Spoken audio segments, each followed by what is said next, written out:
Halo, salam pencipta pahlawan utama. Selamat datang di channel Ibu Lupita Pemba. Jangan lupa klik tombol subscribe dan tanda loncengnya. Halo, salam jumpa kembali bersama Ibu Lupita Pemba dari SMAK Suradikara ND.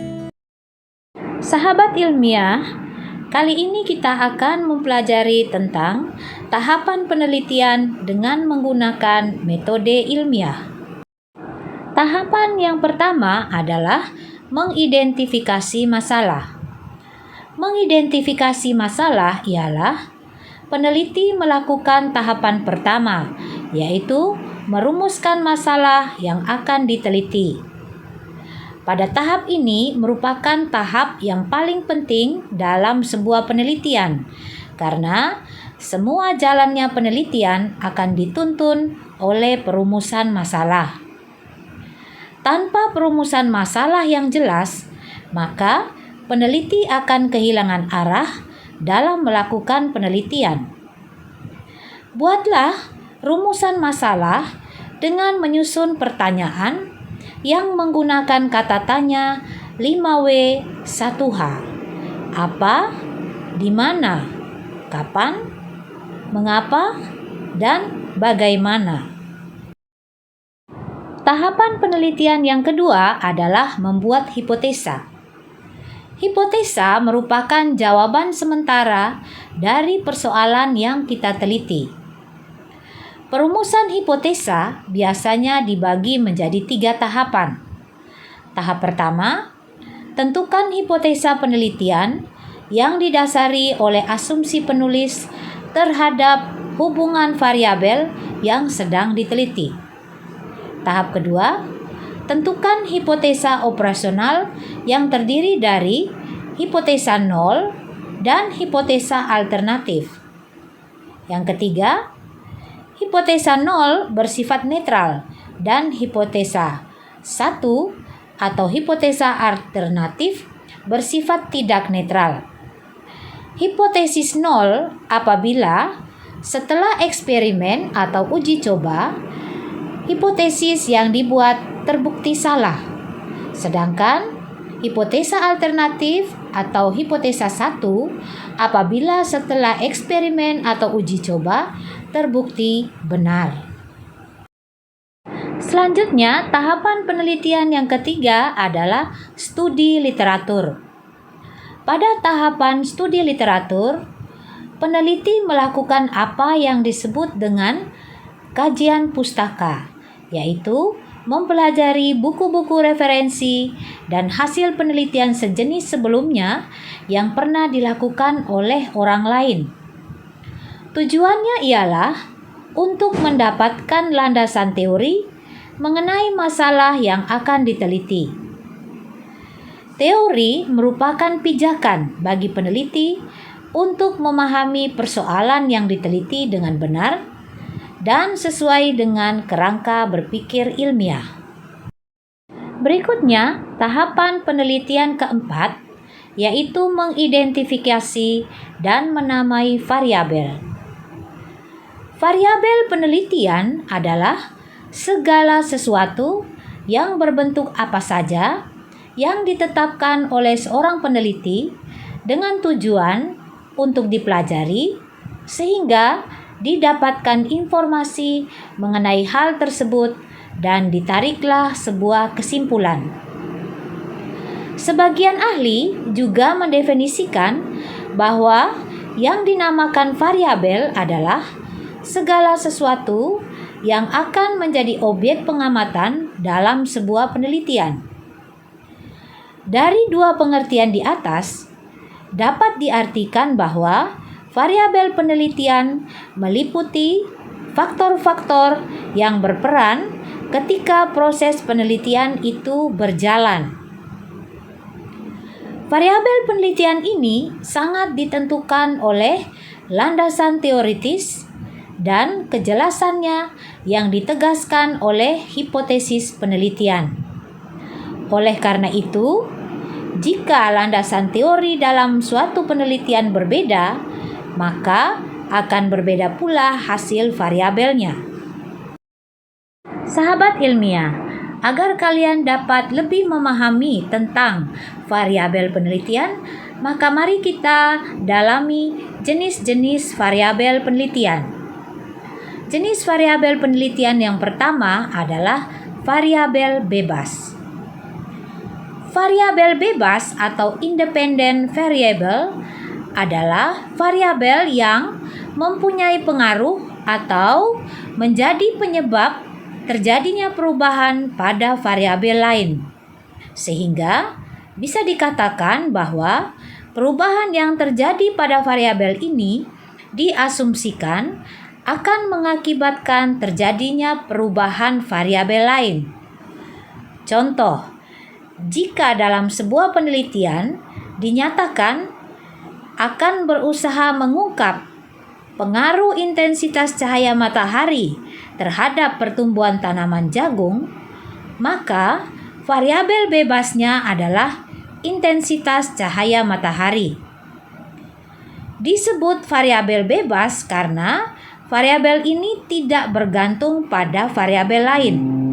Sedangkan variabel pertumbuhan tanaman jagung bergantung dan dipengaruhi oleh variabel intensitas cahaya matahari. Variabel bebas atau independen ini juga biasa disebut sebagai variabel stimulus, pengaruh, dan prediktor. Selanjutnya, jenis variabel penelitian yang kedua adalah variabel terikat. Variabel terikat atau dependent variable adalah variabel yang keberadaannya menjadi suatu akibat dikarenakan karena adanya variabel bebas. Disebut variabel terikat karena kondisi atau variasinya terkait dan dipengaruhi oleh variabel variasi yang lain. Selain itu, ada juga sebutan lain yaitu variabel tergantung karena variasinya tergantung pada variasi variabel lain. Kemudian, ada juga yang menyebut variabel output, kriteria, respon, dan endogen. Contoh variabel dependen atau variabel terikat adalah apabila seorang peneliti hendak mengungkap pengaruh intensitas cahaya matahari terhadap pertumbuhan tanaman jagung, maka yang menjadi variabel terikatnya adalah pertumbuhan tanaman jagung.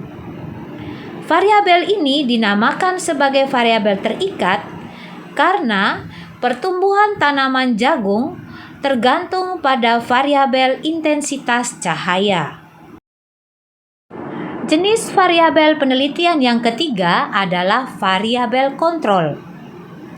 Variabel kontrol atau kontrol variabel adalah variabel yang dibatasi dan dikendalikan pengaruhnya atau dibuat sama sehingga tidak berpengaruh pada gejala yang sedang diteliti, atau dengan kata lain yaitu dampak dari variabel bebas terhadap variabel terikat tidak dipengaruhi oleh faktor luar yang tidak diteliti.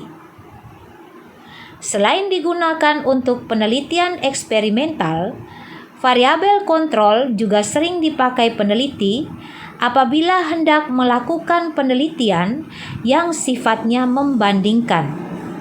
Contohnya, pengaruh intensitas cahaya terhadap pertumbuhan tanaman jagung. Maka, variabel kontrol atau variabel yang ditetapkan sama adalah jenis jagung yang sama, jumlah biji jagung, jumlah air yang disiram, media tanam, dan lain-lain selain intensitas cahaya matahari. Dengan adanya penetapan variabel kontrol tersebut, maka dampak besar pengaruhnya terhadap intensitas cahaya matahari terhadap pertumbuhan tanaman jagung bisa diketahui dengan lebih pasti. Baiklah sahabat ilmiah, mari kita lanjutkan dengan tahapan penelitian kelima, yaitu membuat definisi operasional variabel. Definisi operasional adalah definisi yang menjadikan variabel-variabel yang sedang diteliti menjadi bersifat operasional dalam kaitannya dengan proses pengukuran variabel-variabel tersebut. Definisi operasional memungkinkan sebuah konsep yang bersifat abstrak dijadikan suatu yang operasional sehingga memudahkan peneliti dalam melakukan pengukuran. Selanjutnya, tahapan penelitian keenam yaitu menyusun desain atau rancangan penelitian. Desain penelitian, khususnya dalam penelitian yang menggunakan pendekatan kuantitatif, merupakan alat dalam penelitian di mana seseorang peneliti tergantung dalam menentukan apakah penelitiannya berhasil atau tidak. Desain penelitian bagaikan alat penuntun bagi peneliti dalam melakukan proses penentuan instrumen pengambilan data, penentuan sampel, koleksi data, dan analisanya. Tanpa desain yang baik, maka penelitian yang dilakukan akan tidak mempunyai validitas yang tinggi. Biasanya, desain atau rancangan penelitian disatukan ke dalam proposal penelitian. Berikut adalah sistematika proposal penelitian. Yang pertama, judul. Bab 1 berupa pendahuluan yang meliputi 1. Latar belakang, 2. Rumusan masalah, 3. Tujuan, 4. Hipotesis, dan yang kelima, manfaat. Bab 2. Tinjauan pustaka. Bab 3.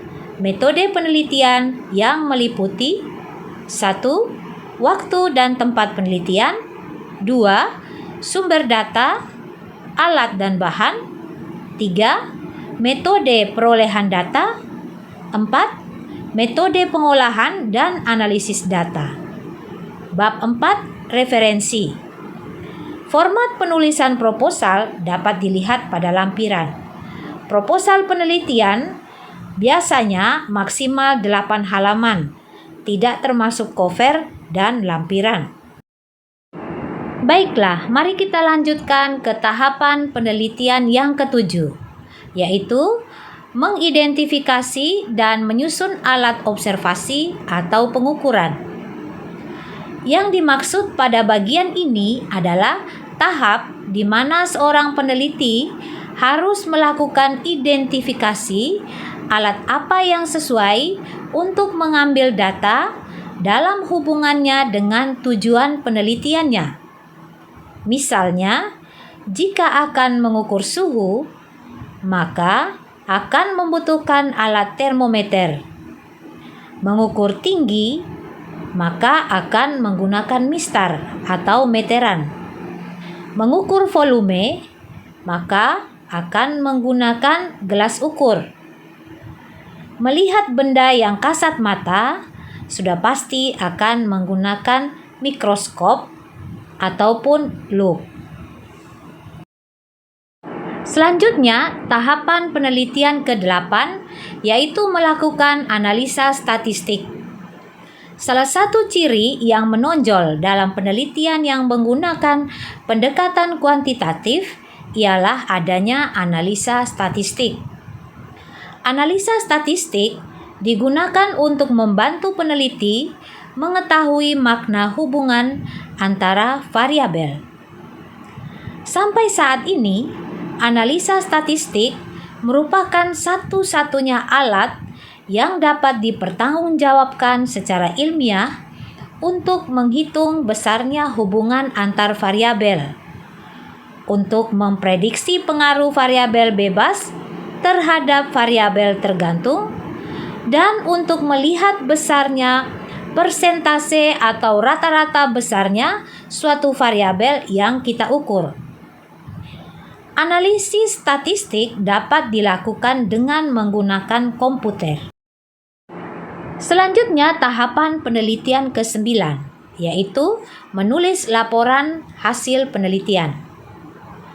Biasanya dalam sebuah karya tulis ilmiah, sistematika laporan penelitian terdiri atas A. Judul, B. Lembar pernyataan orisinalitas atau bukan plagiasi, dan belum pernah dikompetisikan atau pernah dikompetisikan tetapi belum mendapat juara atau penghargaan di tingkat nasional atau internasional. C. Abstrak. D. Bab 1. Pendahuluan meliputi latar belakang termasuk rumusan masalah, tujuan penelitian, hipotesis, dan manfaat. E. Bab 2. Tinjauan pustaka. F. Bab 3. Metode penelitian. G. Bab 4. Hasil dan pembahasan. H. Bab 5. Kesimpulan dan saran. I. Ucapan terima kasih. J. Referensi. Format penulisan laporan hasil penelitian dapat dilihat pada lampiran. Laporan penelitian biasanya disajikan dalam bentuk makalah dengan jumlah halaman maksimal 20 halaman. Baiklah sahabat ilmiah, kalian telah mempelajari seluruh isi tayangan video ini. Sekarang tibalah di bagian akhir, yaitu penugasan. Penugasan kali ini adalah membuat proposal penelitianmu sendiri secara berkelompok. Adapun sistematika proposal penelitian sesuai dengan yang pernah kita bahas di dalam video ini, mulai dari judul sampai dengan bab 4, yaitu referensi. Kalian mempunyai waktu 3 minggu untuk menyelesaikan penugasan ini. Baiklah sahabat ilmiah, terima kasih sudah menyaksikan tayangan video ini sampai selesai. Jangan lupa klik tombol subscribe dan tanda loncengnya. Jangan lupa memberi komentarnya. Terima kasih, sampai jumpa di video selanjutnya.